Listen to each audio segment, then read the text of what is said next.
Headlines presented by Elegant Steel, India's #1 QST bar. भरोसा दिखता नहीं टिकता है। ईडी के रडार पर बड़कागांव विधायक अंबा प्रसाद, जांच एजेंसी ने पुलिस से मांगी एमएलए पर दर्ज मामलों की डिटेल्स। साहिबगंज में आदिवासी महिला से सामूहिक दुष्कर्म, गैंगरेप के फरार आरोपियों की अब तक गिरफ्तारी नहीं। झारखंड में लगातार दूसरे साल स्कूली बच्चों को नहीं मिलेगी साइकिल, कल्याण मंत्री ने टेंडर की तकनीकी गड़बड़ी दूर करने का दिया भरोसा। गिरिडीह में भीषण जल संकट से जूझ रहे मोहनिया पहाड़ी गांव के लोग, सूख रहा कुआं, नदी का दूषित पानी लाने को मजबूर 1000 की आबादी। पुरानी रंगत में लौटता दिख रहा रांची का मौसम, अगले 5 दिनों में हल्की बारिश के साथ ओला और वज्रपात की चेतावनी। Presented by Elegant Steel, India's #1 QST bar. भरोसा दिखता नहीं टिकता है।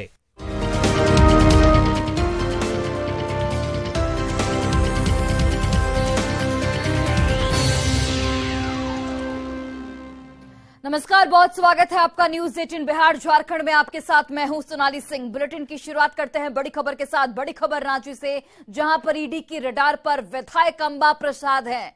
अंबा प्रसाद पर दर्ज मामलों की ईडी ने रिपोर्ट मांगी है। पुलिस की ओर से ईडी को इसकी जानकारी भी दी गई है।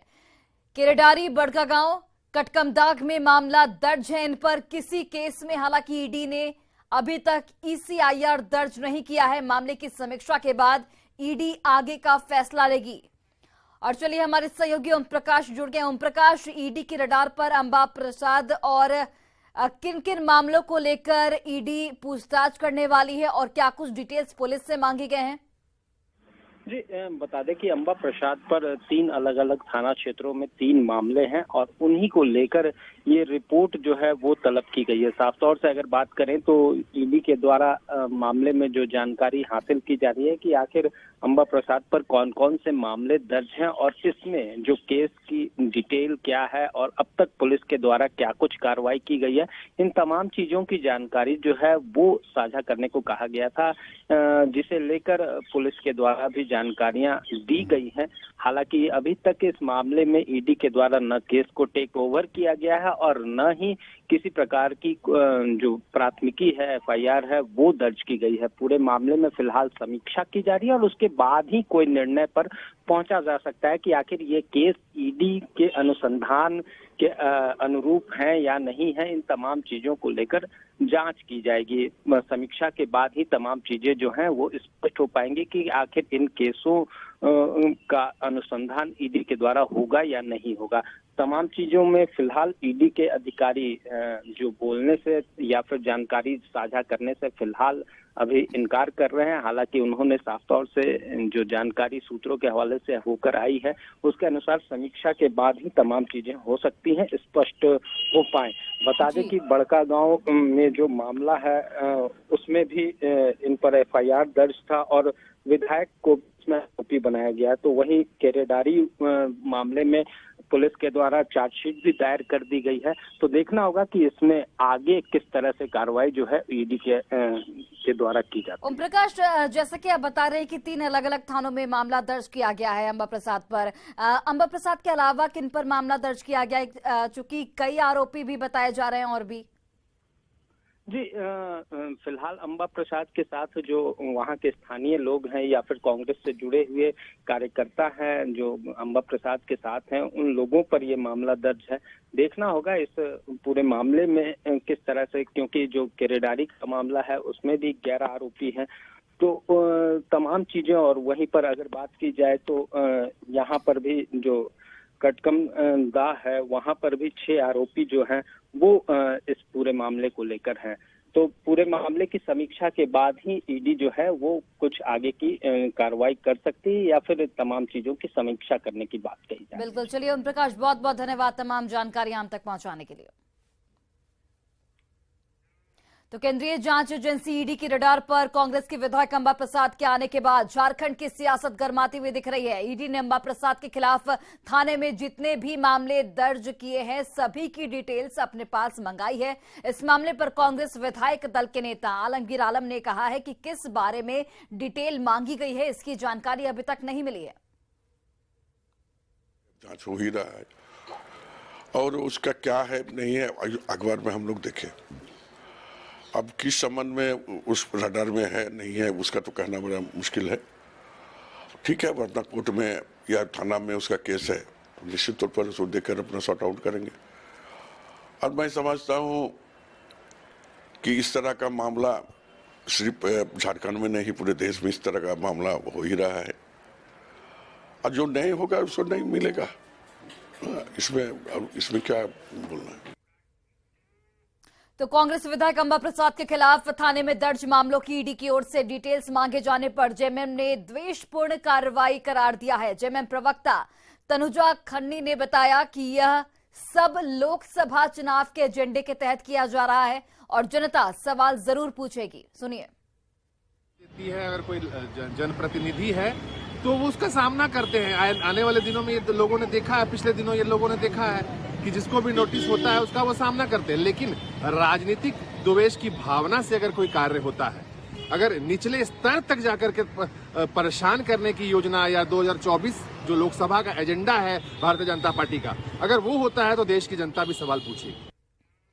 कांग्रेस के विधायक अंबा प्रसाद के खिलाफ थाने में दर्ज मामलों की ईडी द्वारा मंगाए जाने पर बीजेपी ने अपनी प्रतिक्रिया दी है। बीजेपी प्रवक्ता प्रफुल्ल शाहदेव ने कहा कि एजेंसियां स्वतंत्र रूप से काम कर रही हैं और उन्हें जैसे जैसे सबूत मिल रहे हैं उस दिशा में आगे बढ़ा जा रहा है।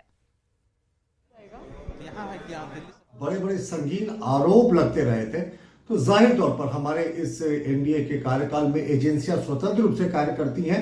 इन्हें जैसे जैसे सबूत मिलता है आगे की कार्रवाई करते हैं। इनकम टैक्स की बात करें, ईडी की बात करें या सीबीआई की बात करें, ये निष्पक्ष रूप से काम करती है, स्वतंत्र रूप से काम करती है। तो विधायक अंबा प्रसाद जी के खिलाफ 4 मामलों में जांच जो शुरू हुई है, हमें लगता है इसके बड़े दूरगामी परिणाम होंगे क्योंकि इससे पहले भी ईडी ने 1000 करोड़ का साहेबगंज में माइनिंग स्कैम को खोज निकाला था और इसके अतिरिक्त एक मोटे अनुमान के अनुसार पूरे राज्य में 10,000 करोड़ का माइनिंग स्कैम हुआ है और सिर्फ रांची में 10,000 करोड़ का लैंड स्कैम हुआ है। तो इस कड़ी में लगता है एक और अभी फिलहाल नया नाम जुड़ने वाला है। और चलिए इसी बीच बड़ी खबर खूंटी से सामने आ रही है जहां पर सड़क हादसे में 2 लोगों की मौत हो गई है। अनियंत्रित ट्रैक्टर पलटने से यह हादसा हुआ। हादसे में 2 लोग जख्मी बताए जा रहे हैं। दोनों घायल अस्पताल में भर्ती कराए गए हैं। मौके पर पुलिस पहुंची हुई है। तो तोरपा थाना के गितिल पीड़ी गांव की ये पूरी घटना बताई जा रही है जहां पर सड़क हादसे में 2 लोगों की मौत हो गई, वहीं 2 लोग इस वक्त जख्मी बताए जा रहे हैं।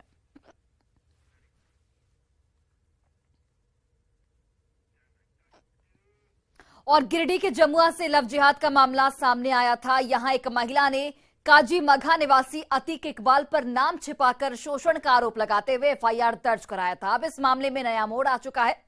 लव जिहाद के आरोपी ने जमुआ पुलिस की छापेमारी और दबिश के बाद सरेंडर कर दिया है। वहीं अतीक के परिजनों ने लव जिहाद के आरोपों को नकार दिया है। साथ ही महिला पर पैसे के लिए ब्लैकमेल करने का आरोप लगाया गया है। साथ ही आरोप लगाया गया है कि इससे पहले महिला कई दूसरे युवकों पर भी एफआईआर करवा चुकी है।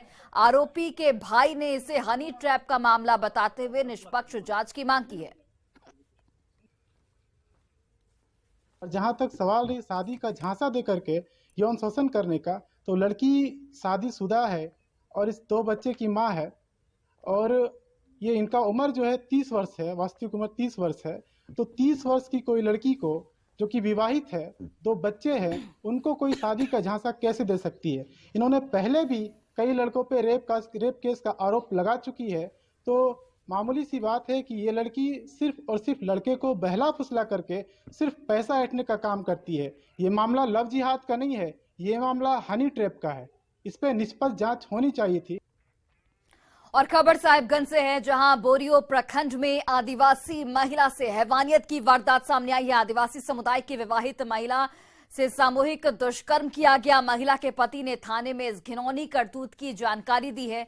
मेले से लौटने के दौरान 4 से 5 बाइक सवार युवकों ने इस घटना को अंजाम दिया है। इस घटना के बाद सभी युवक फरार हो चुके हैं। पीड़ित को मेडिकल जांच के लिए अस्पताल भेजा गया है। पुलिस इस वक्त मामले की छानबीन कर रही है। और देवघर में विजिलेंस की टीम ने बड़ी कार्रवाई की है। टीम ने किशनगंज के ट्रांसपोर्ट विभाग के सब इंस्पेक्टर विकास कुमार के आवास पर छापेमारी की और टीम ने यहां पर विकास कुमार की चल अचल संपत्ति के कई कागजात जब्त किए। साथ ही चेकबुक, पासबुक और गोल्ड और डायमंड की भी यहां पर बरामदगी हुई है। विकास कुमार के खिलाफ पटना की निगरानी शाखा में मामला दर्ज है।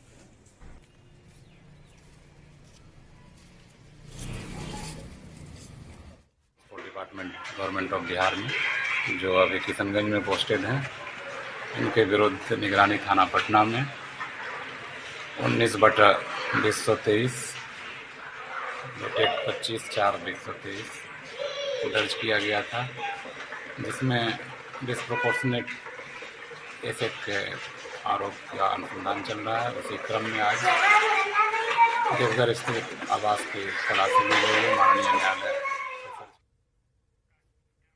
और खबर धनबाद से, जहां एक विवाहिता ने पति और ससुराल वालों पर प्रताड़ना का आरोप लगाया है। इसका आरोप यह है कि उसके पति का दूसरी महिला से अवैध संबंध भी है और इसका विरोध करने पर मारपीट की जाती है।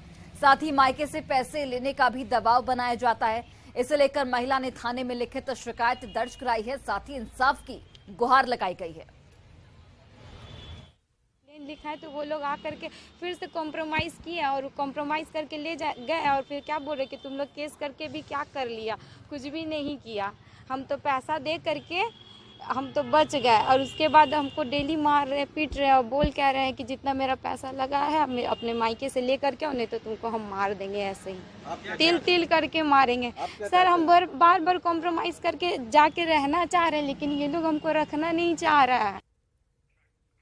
और चलिए अब बात करते हैं रांची के बदले मौसम की। रांची में बढ़ते पारे के बीच मौसम का पुराना अंदाज देखने को मिल रहा है। पिछले एक हफ्ते से मौसम में बदलाव की वजह से राजधानी का मौसम आम लोगों को सुकून तो दे ही रहा है, साथ ही अब मौसम बदलने लगा है, जिसकी वजह से गर्मी से भी लोगों को राहत मिली है। लेकिन अब मौसम विभाग के पूर्वानुमान के मुताबिक आने वाले 5 दिनों तक मौसम में कोई विशेष बदलाव नहीं होने जा रहा है। हालांकि कुछ जिलों में वज्रपात और ओलावृष्टि की चेतावनी जरूर जारी की गई है। मौसम पर अधिक जानकारी दे रहे हैं सहयोगी संजय कुमार सिन्हा। राजधानी रांची में पिछले एक हफ्ते से जो लोग मौसम का लुत्फ उठा रहे हैं, ठंडा ठंडा कूल मौसम का लुत्फ उठा रहे हैं, वैसे लोगों के लिए खुशखबरी है। मौसम विज्ञान केंद्र रांची का पूर्वानुमान है कि आने वाले 5-6 दिनों तक जो पारा है इसी तरह रहेगा। राज्य भर में कहीं बादल छाए रहेंगे और ठंडी हवाएं भी चलेंगी।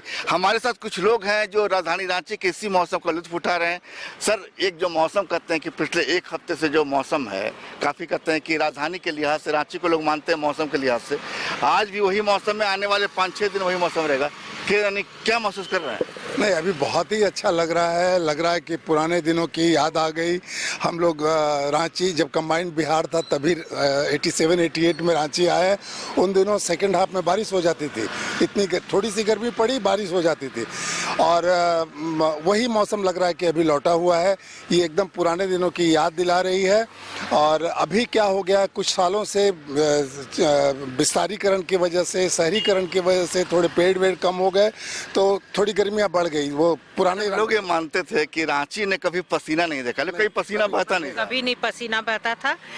लेकिन अभी ग्लोबल वार्मिंग के चलते ऐसा मौसम हो गया है। नहीं तो रांची तो इतना बढ़िया मौसम था कि हम लोग बिहार, हमारा घर बिहार है, बिहार जाते थे, जैसे ही हम लोग हजारीबाग एंटर करते लगता था क्या कूल मौसम है। लग रहा अभी हम लोग उसी मौसम का लुत्फ उठा रहे हैं।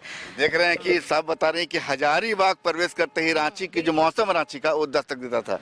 अभी जो कर रहे हैं कि हवाएं सुबह से ही चल रही हैं, बादल छाए रहते हैं, एक तक बहुत तीखी धूप नहीं लग रही है।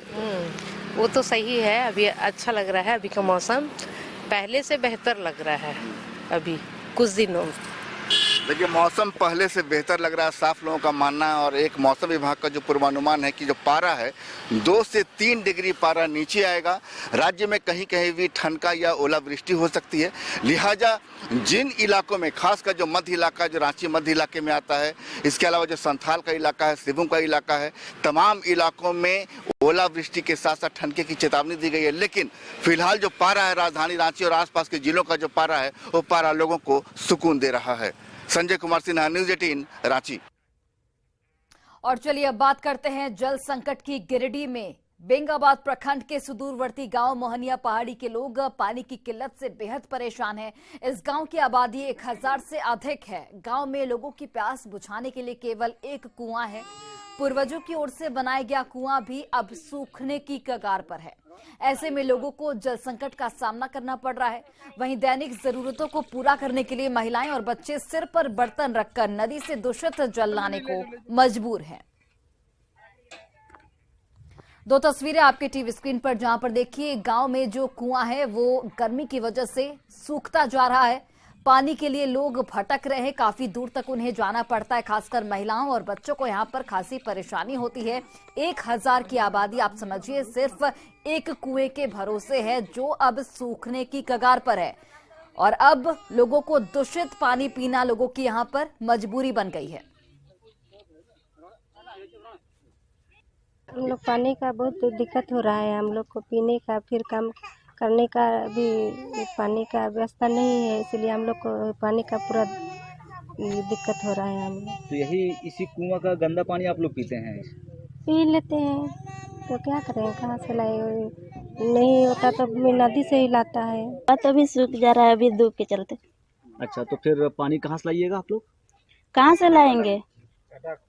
नदी से। अच्छा, चापाकल यहाँ पे नहीं है? नहीं है। कितना आबादी है टोटल यहाँ पे? लगभग 1000 है। अब उसके बावजूद आप लोग सिर्फ यही गंदा पानी पी रहे हैं? हाँ। और रामगढ़ नगर परिषद के चैनगड्डा के वार्ड नंबर 18 के तुरी टोला में लोग जल संकट से बेहद परेशान हैं। यहां गांव में लगा एकमात्र चापाकल लोगों की प्यास बुझाने में नाकाम साबित हो रहा है। चापाकल से केवल 10 मिनट ही पानी निकलता है, जिसके बाद ये भी दम तोड़ देता है। गांव में कुआं भी सूख चुका है। ऐसे में लोग पानी के लिए किलोमीटर की दूरी तय कर दामोदर नदी तक जाते हैं। ग्राउंड जीरो से अधिक जानकारी दे रहे हैं सहयोगी जावेद खान। इस वक्त मैं मौजूद हूं रामगढ़ नगर परिषद के वार्ड नंबर 18 में। आप हमारे पीछे देख सकते हैं, यहाँ पर महिलाओं को, यहाँ पर देखिए किस तरह से पानी के लिए यहाँ पर सुबह से लाइन लगाकर खड़ी हुई हैं। यहाँ पर महिलाओं ने बताया कि एक गांव में एकमात्र ये चापाकल है जो मात्र 10 मिनट ही पानी देता है, और जब इसका पानी सूख जाता है तो उन्हें दामोदर नदी जाना पड़ता है। कैमरे के माध्यम से देख सकते हैं किस तरह से महिलाएं पानी के लिए सारा काम काज छोड़ करके अहले सुबह से यहाँ पर लाइन में लगती हैं, और उसके बाद तब जाकर कुछ पानी मिल पाता है। पानी यहाँ नहीं मिलता है तो इन्हें 1 किलोमीटर दूर दामोदर नदी जाना पड़ता है। कुछ ग्रामीणों से हम सीधे बात कराते हैं। वार्ड नंबर 18 नगर परिषद रामगढ़ का ये क्षेत्र है। तुरी टोला अलगडीहा के नाम से जाना जाता है। यहाँ पे लगभग 50 परिवार रहते हैं, और मात्र ये जो चापाकल लेक है इसी से पूरे आश्रित है। 10 मिनट पानी देता है, उसके बाद यह भी बंद हो जाता है, और आयरन का भी मात्रा काफ़ी है। इसी से लोग अपना जीवन बसर कर रहे हैं। पीने के लिए भी इन लोगों को पानी का समस्या है। क्या दिक्कत है? पानी का दिक्कत है। क्या दिक्कत पानी का है? ये चापाकल में पानी उतना नहीं निकलता है। 10 मिनट तक पानी निकलता है, 1-2 बाल्टी बस बंद हो जाता है। इसके बाद पानी के लिए कहाँ जाती हैं आप लोग? दामोदर नदी जाते हैं नहाने। दामोदर जाती हैं? तो सुबह से पानी के इंतजार में रहती हैं? सुबह से रहते हैं। तो जल नल योजना से यहाँ पानी नहीं मिलता है? नहीं मिलता है। नहीं मिलता है। आप कहते गर्मी में? हाँ। तो क्या जल नल आपके घर में नहीं है? नहीं है, चापाकल है, बस वही 2-3 बाल्टी निकलता है, फिर नहीं 2-3 बाल्टी ही निकलता है? हाँ, बस वही। और बहुत दिक्कत। ये दामोदर नदी जाती है आप लोग? नहाने धोने के लिए, कपड़ा उपड़ा सब नदिए जाते हैं। चापाकल के माध्यम से ये लोग पानी ले जाती है। बोले 2 से 3 बाल्टी पानी निकलता है, कैमरे के माध्यम से देखा जा सकता है। और उसके बाद जो है चापाकल भी दम तोड़ देता है। यानी कि इस भीषण गर्मी में वार्ड नंबर 18 के ग्रामीणों को काफी परेशानियों का सामना करना पड़ रहा है। ऐसे में नगर परिषद को इस वार्ड में पानी की मुकम्मल व्यवस्था करने की जरूरत है। जावेद खान, न्यूज 18 रामगढ़। और जमशेदपुर में कई ऐसे इलाके हैं जहां लोग बूंद बूंद पानी के लिए तरसते हैं। वहीं मानको नगर निगम में स्वर्ण रेखा नदी के किनारे मुख्य सड़क पर प्रतिदिन हजारों गैलन पानी बर्बाद हो रहा है। स्वास्थ्य मंत्री बन्ना गुप्ता के प्रयास से इस इलाके में स्वच्छ पेयजल की व्यवस्था की गई थी, जिसके लिए 8 नल लगाए गए थे। यहां 24 घंटे पानी आता रहता है, लेकिन नल टूट जाने से पानी बर्बाद होता रहता है, जिसकी तस्वीरें भी आप देख सकते हैं।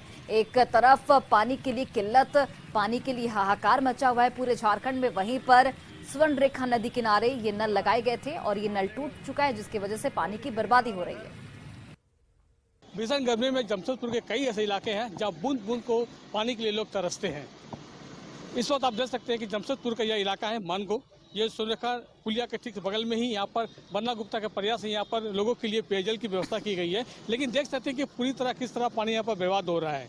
जहाँ लोग बूंद बूंद के लिए पानी तरसते हैं, वहाँ कई हजारों गैलन यहाँ पर पानी की बर्बादी आप देख सकते हैं कि किस तरह पानी, पीने का पानी बहकर वह नदी में जा रहा है।